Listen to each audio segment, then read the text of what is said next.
As Bill said, my name's Gerry Lynch. Most of you probably know me. I would have a reputation as being one of Northern Ireland politics and elections main numbers nerds, a badge I wear with pride. And that nerdery does not just apply to Northern Ireland, but a lot of other places as well. And I'm going to take you on a quick tour de table of what polling is telling us about the US election. It takes place in 12 days. And also we'll look a bit at how elections are fought in America, very different from Northern Ireland or the UK in general, where we have very strict legal restrictions on television advertising. And in the US, it's more or less unrestricted, like in most continental countries. So American election campaigns, there is canvassing, there is direct mail, there is leaflets and posters and all the things we're used to. But television advertising is by far the biggest item of expenditure for any US political campaign, certainly at the federal level. So we'll touch a bit on that, but let's start with polling. People were saying a few months ago this was the most boring election campaign in history. This is the average poll of polls, as it's often called by the BBC, from the website realclearpolitics.com, which is very useful for this thing. And this stretches all the way back to the summer of 2011. So this is looking over about a 15-month timescale.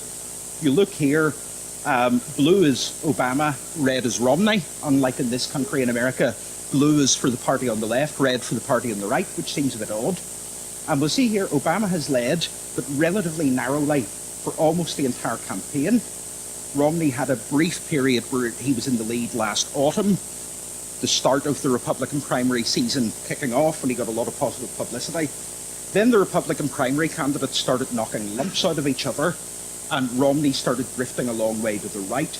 And you can see that in early 2012, when that contest between Romney and Santorum became particularly intense. A big drop, well, relatively big drop in Romney's support.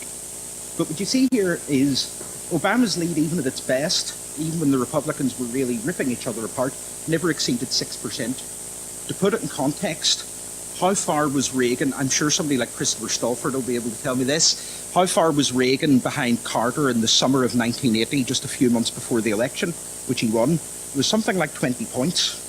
It was a huge gap. American politics has changed. So in complete contrast to Europe, where politics has become much less ideological and voters have become much more inclined to swap their vote all over the place, in America, politics has become much more rigid.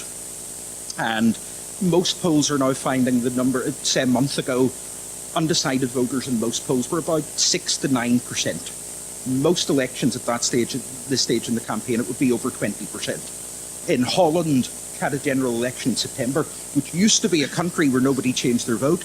A month before the election, it was about 35% of the electorate still hadn't decided on a party. America has become very different. Each party goes into a federal election with 45% of the electorate behind them, no matter what. So it means the election is about a very narrow field of voters in the middle, but also very importantly about making sure your voters actually come to the polls and polling day. So, and that's exactly what the candidates did. They spent the summer just launching barrages of artillery at one another on the TV, endless attack ads if you lived in one of the swing states, which we'll come to. And it looked like Obama had the right strategy for a difficult campaign in difficult circumstances. He just fought this blow with counter blow with Romney and always going tickety-boo until Obama, not to be too blunt about it, Obama completely screwed up the first debate, and there's no other way of putting it. And you see this sudden jump of Romney, and all of a sudden Romney's in the lead.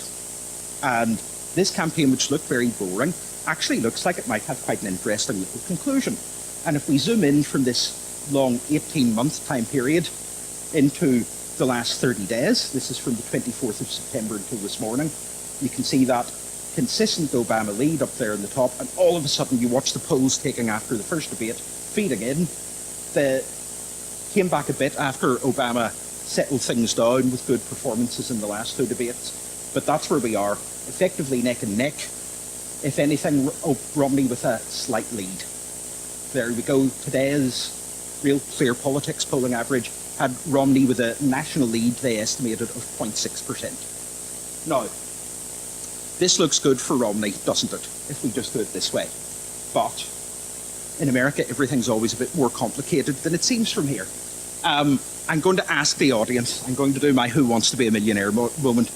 How is the President of the United States actually elected? Is it? Could you get up and shout that out, Brian, please, because the whole room didn't hear you. Exactly. It's the Electoral College.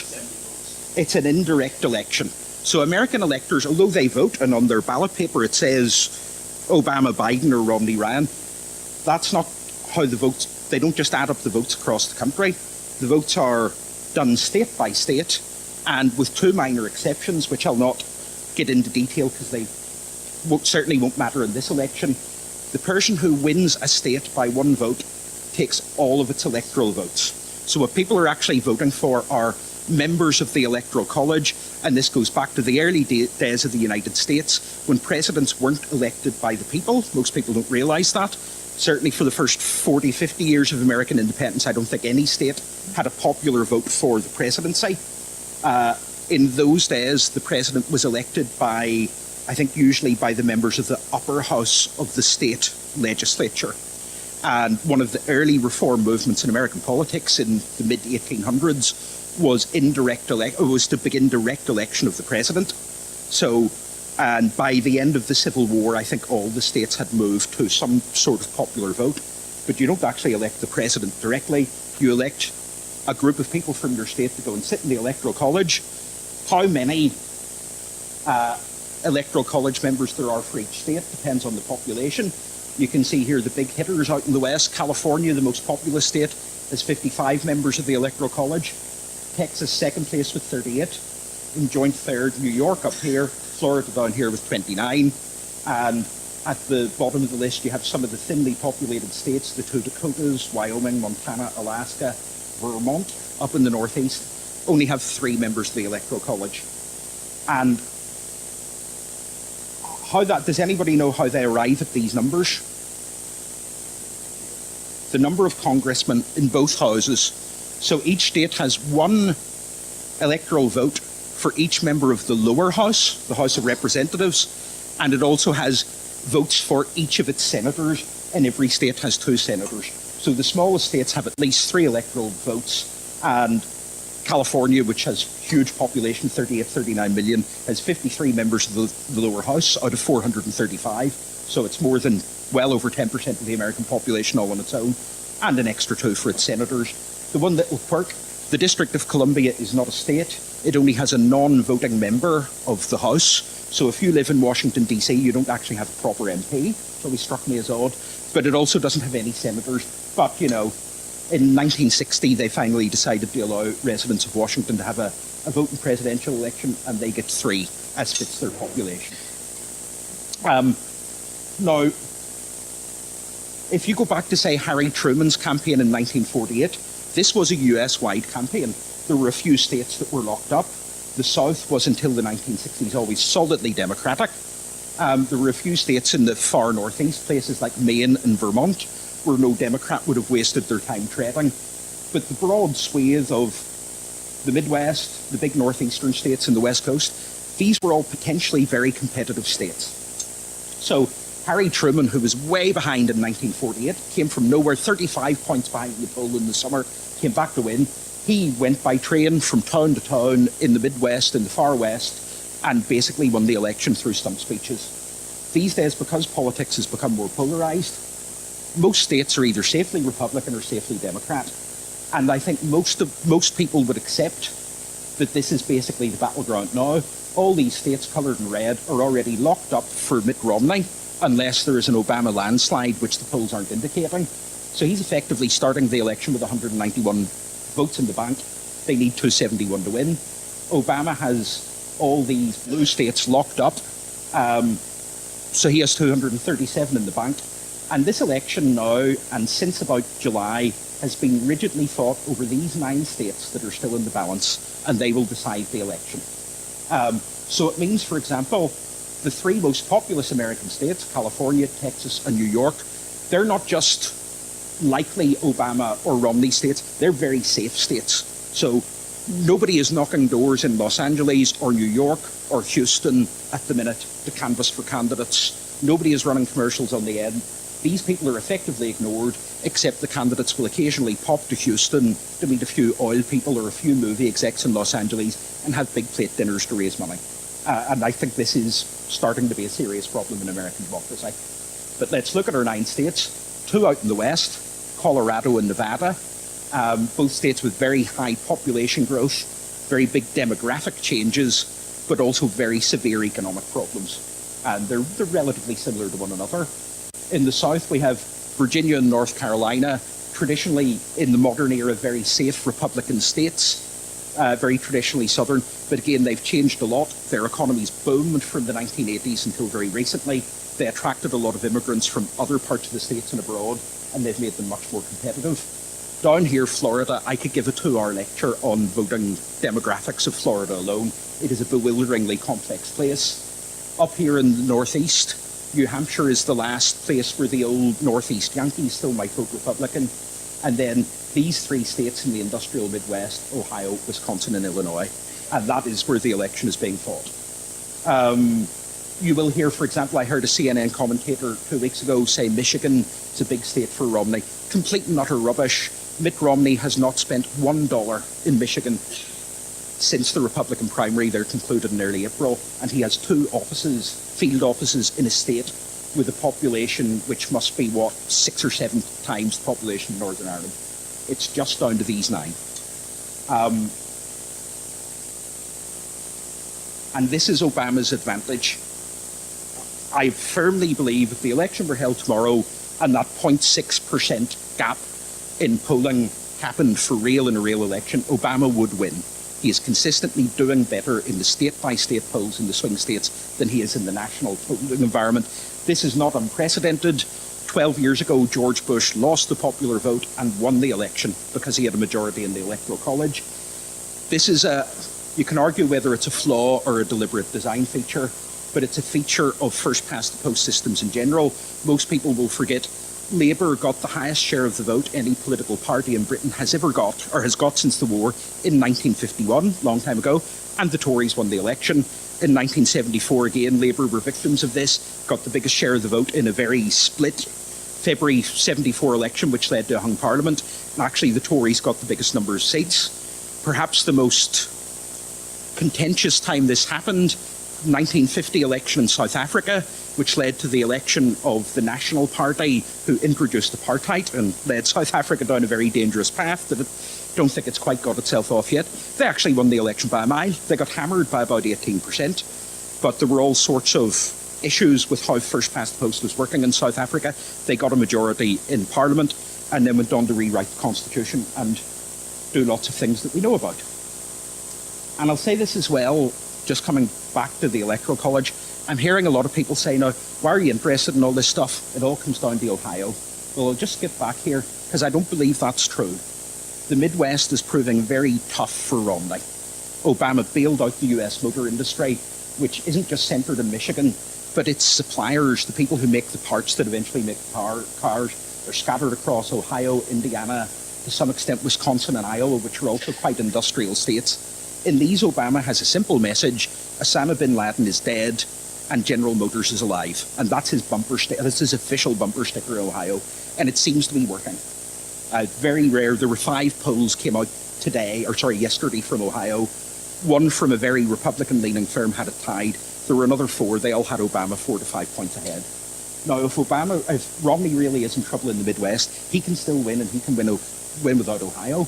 He needs to sweep these 3 southern states, which is a distinct possibility. He's done a lot better in them in recent polling. He needs to pick these 2 western marginals up. Colorado, which certainly looks possible. Nevada, which looks quite difficult. And it's a state where in recent history the polls have tended to overstate Republicans. And up here in the northeast, he picks off New Hampshire. He picks off these 3 states. He can lose Ohio and the rest of the Midwest, and he still becomes president. So we're in a very interesting juncture. And I'll tell you what I think at the end. And again, how do we know these are the 9 states? if you go to a website, National Journal, you go on to Google and look for National Journal Presidential Ad Spending Tracker.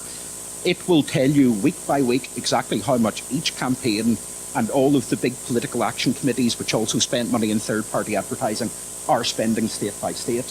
And as I say, for example, state you'll hear, Michigan, neither candidate has spent a dime on advertising in Michigan at all in the entire campaign. Romney has not bothered with Pennsylvania at all. Obama ran quite a bit of advertising there early in the campaign as a sort of night watchman thing. But Obama's last ad in Pennsylvania ran the day of my birthday 3 months ago. And he's obviously given up.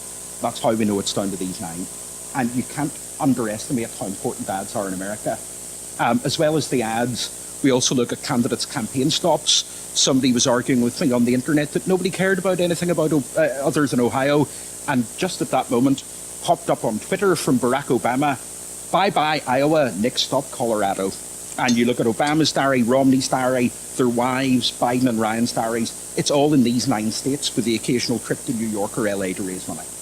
Where are their field offices located?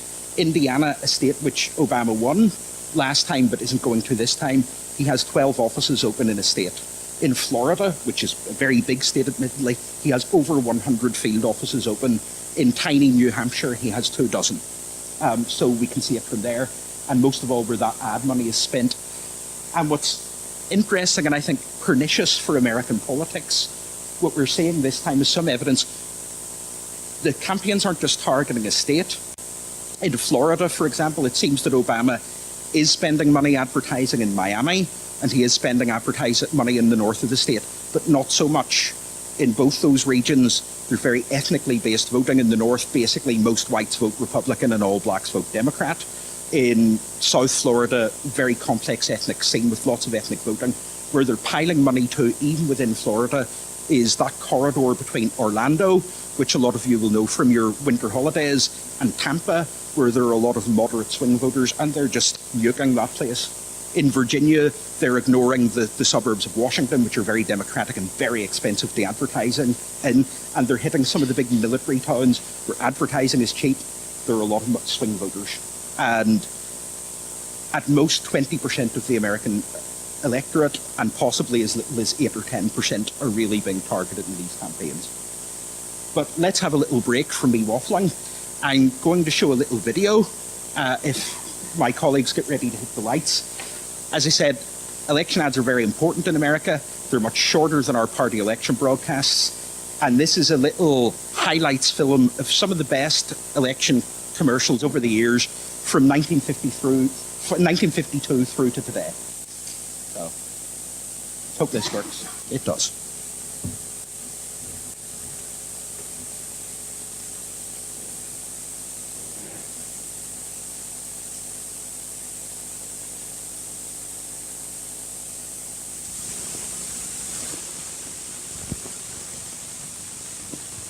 Ike for president, Ike for president, Ike for president, Ike for president. You like Ike, I like Ike, everybody likes Ike for president. Hang out the banner, beat the drum, we'll take Ike to Washington. We don't want John or Dean or Harry, let's do that big job right.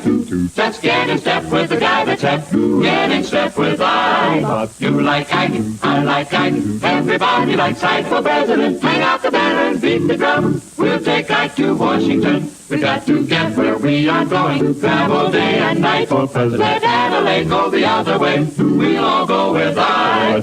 You like Ike, I like Ike, everybody likes Ike for president. Hang out the banner, beat the drum, we'll take Ike to Washington, we'll take Ike to Washington. Now is the time for all good Americans to come to the aid of their country. Easy to scoff at from our perspective. This was groundbreaking. Until that point, every ad was some politician head and shoulders talking to camera. This was another groundbreaking one. 2, 3, 4, 5, 7, 6, 8, 9, 10, 9, 8, 7, 6, 5, 4, 3, 2, 1, 0. are the stakes? To make a world in which all of God's children can live, or to go into the dark. We must either love each other or we must die. Vote for President Johnson on November 3rd. The stakes are too high for you to stay home.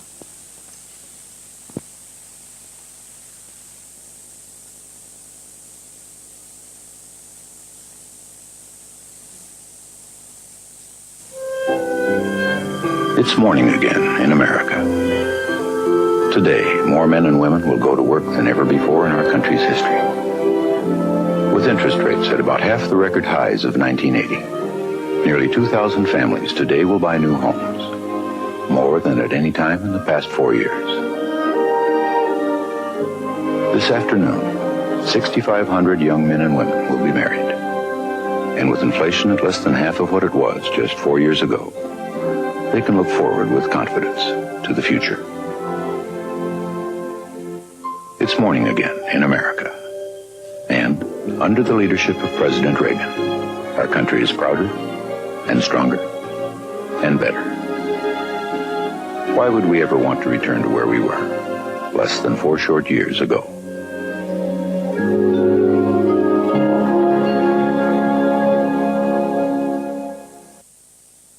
This next one is really nasty.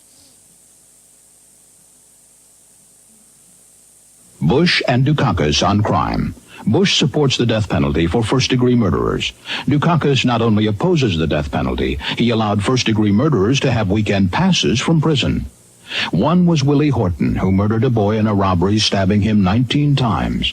Despite a life sentence, Horton received 10 weekend passes from prison. Horton fled, kidnapped a young couple, stabbing the man and repeatedly raping his girlfriend.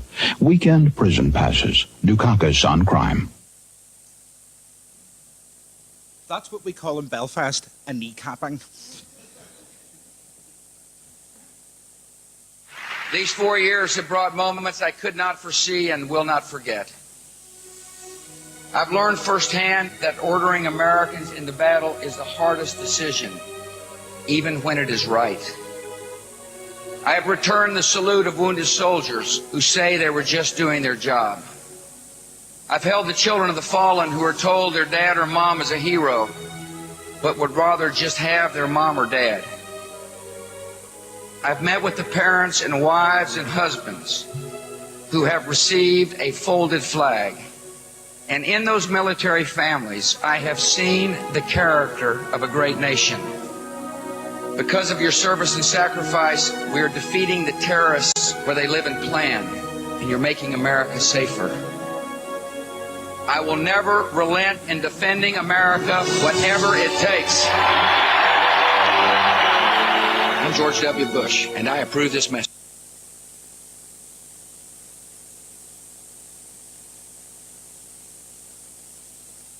He's made his choice. But what choices will women be left with? Just like Mitt Romney, Paul Ryan would get rid of Planned Parenthood funding. In Congress, Ryan voted to ban all federal funding for Planned Parenthood and allow employers to deny women access to cancer screenings and birth control. And both Romney and Ryan backed proposals to outlaw abortion, even in cases of rape and incest. For women, for president, the choice is ours. I'm Barack Obama, and I approve this message. So I hope you enjoyed that. Each of those ads, seminal in their way. So hey, 52, that Ike commercial, we can sneer at it from here. It was genuinely groundbreaking. Political ads before that were, if you watch some of Harold Macmillan, who was a very good TV performer, making election broadcasts at the same time, sort of, good evening, I'd like to tell you about how many houses the Conservative Party have built over the past 4 years. And that's what American ads were like as well. So Ike was groundbreaking. Daisy, the LBJ nuclear ad, don't forget this is only, 18 months after the Cuban Missile Crisis. Those of you who are interested in American politics, can you remember what Barry Goldwater's slogan in 1964 was? Anybody? In your heart, you know he's right. Very good, sir. And you know what the Democrats' riposte was? In your guts, you know he's nuts. That commercial ran once in the New York market only once and nowhere else in America at all, and it dominated the news cycle for about 72 hours. Again, it was decades ahead of its time. Very clever ad. Reagan in 1984 Morning in America, the best positive election ad I have ever seen anywhere in the world. Beautifully crafted. Reagan's ads were always superb. 88 is an interesting one. Clever people will notice that wasn't an official George Bush ad. That was a third-party attack ad. And now, they're not, supposedly third-party groups aren't allowed to coordinate with the campaign. Mysteriously, George Bush started running a much softer ad on the same subject exactly the same weekend, and they ran for exactly the same period of time. Isn't that odd? But you had Bush himself having a go on crime, but being a bit gentler, and then the third-party group with a big fist on Dukakis. Bush in 2004, I think many of us, especially on the left here, don't understand the emotions of America post 9/11 and at the start of Iraq. It's a very different context, a very different culture. That's an insight into that, but also that's a 1940s style election broadcast. That's George Bush's head and shoulders with a bit of music and a few clips interspersed.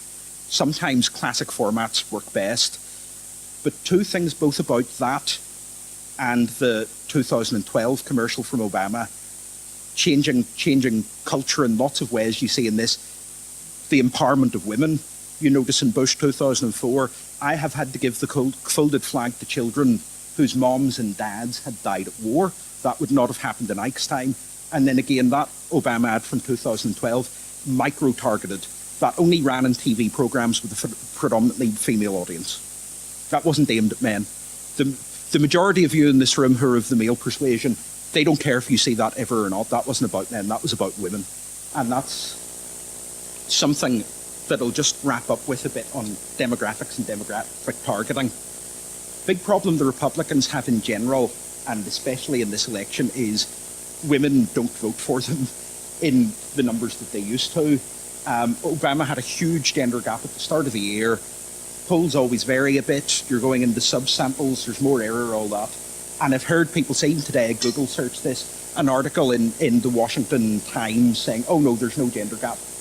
These are polls that were conducted last week. So during the previous full week, you'll see here the gender gap is anywhere between 8 points here at the bottom. And this is, well, Zogby's a rubbish polling firm, let's ignore that. Even if you leave out these two odd things, you start getting the more reputable polling firms.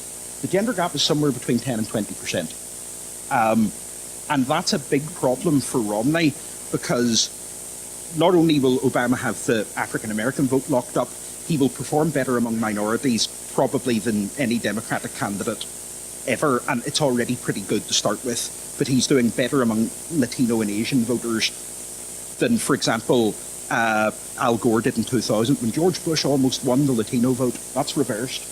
So the minorities, 20% of the electorate are out, and if white women aren't voting for him either, which it doesn't look from those numbers like they are, basically Romney has to win this election with white men, who are 40% of the American electorate, and in a winner-takes-all two-party system, that just isn't enough. So that's a big problem, and that's what that ad that I ran last was all about. Also, Obama's decision to support same-sex marriage was all about this. I don't give a damn what anybody says. I'm an old political cynic. Principle may have been in there a bit, but polling on same-sex marriage in America, 50-50 among the general population, 60-40 in favour among women, 70-30 in favour among white women, over close to 90% among white women under 50. That's what all this was aimed at, and about just in this difficult election with a very polarised country, making sure you held on to the women's vote. Other big thing is the age thing, and you can read this two ways. These are not figures from today, that's from a poll in March when Obama was riding very high, and these are just among women. But you see there, women 18 to 29, huge gap for Obama. Women over 65 was 50-50. It would actually be more favourable for Romney now. And once you add in the men, you start getting back up into the 60 to 70% range. Now, you can look at this two ways. You can be all Obama 2008 and future hope about it and say, hey, the Democrats have the future. You can also say, young people, as any of us who've been involved in elections in this country will know, young people don't bloomin' well vote, and old people all troop out to vote. And this election will be about turnout to a large extent. You look at this at first blush, it looks like an advantage for Obama. I'm not so sure that it is. This is a problem for Obama. And just a final thing on race and turnout. Why I would caution that the polls might be a bit optimistic for Romney, they're assuming that that big 2008 turnout among young people and minorities, this unprecedented turnout, won't happen again, and we will go back to the levels of turnout among those groups of 2000, 2004. I think there will be a drop-off, but it won't be complete, and particularly among African-American voters who have a very different understanding of the last 4 years and Obama's presidency to the rest of the American population. And contrary to mythology, black turnout in America rose steadily for a generation. It rose dramatically in Clinton's 2 elections, time upon time. In the last election, I think among white Americans, turnout was 67%, among blacks 66%, among Asians and Latinos it was in the high 40s. That was very poor. I think we will see a big African-American turnout again this year. I think they will troop to the polls. And if you look at early voting in states like North Carolina and Ohio, where there's very easy access to early voting, and they give you updates every day from every county, how many of those people are from different racial groups, what party they're registered with, Obama is just pulling those voters out to the polls. And I suppose that kind of gives you a hint as to what my conclusion on all this is. Let's compare this with the First World War, because this was, and I'm on the last slide here, don't worry. This was an election a bit like the First World War. It was trench warfare door to door, which Obama excels at, and these artillery barrages of attack ads. And has Mitt Romney turned it round? Is this the 100 Days campaign in the autumn of 1918, where after 4 years of going backwards, the Allies finally get it together? Maybe, but I don't think so, to be honest. Decision will rest with the voters, and as I've said, the swing state voters. I think Romney's problem is this, and you go back to this nerdy state-by-state point. He either has to win Ohio, or he has to sweep everything outside the Midwest. On current polling, he ain't going to win Ohio. It just isn't there. Very few polls have ever showed him in the lead there, and they're probably a bit of margin of error fluff. If he doesn't win Ohio, he needs to win Nevada. There has virtually never been a poll taken in 2012 that had Romney ahead in Obama. Nevada is a very difficult state to poll. It has a lot of people, especially in Las Vegas, who work nights, who don't answer the phone, has very big Spanish-speaking population who are American citizens, not all, but a lot of American citizens who vote, don't necessarily respond to pollsters. And in 2010, this is a state where there were a number of elections, federal and state level in Nevada, where all the polls said the Republicans were going to win. And come polling day, they didn't. The Democrats massively outperformed the polling in Nevada. Now, I think that's just a structural issue with a very difficult to poll state. It's the equivalent of why, until very recently, when we finally done it, hey, plug for the company, we never got accurate figures for Sinn Féin in Northern Ireland. It was just a difficult to poll issue in this context. Nevada's difficult to poll. I don't see Romney winning it. I don't see Romney winning Ohio. But as you saw, things are very close. And if that national picture just nudges by 1.5–2%, could all look very different. And I could end up with egg in my face. But I don't believe in chickening out. I always believe in calling it when you can. Thank you.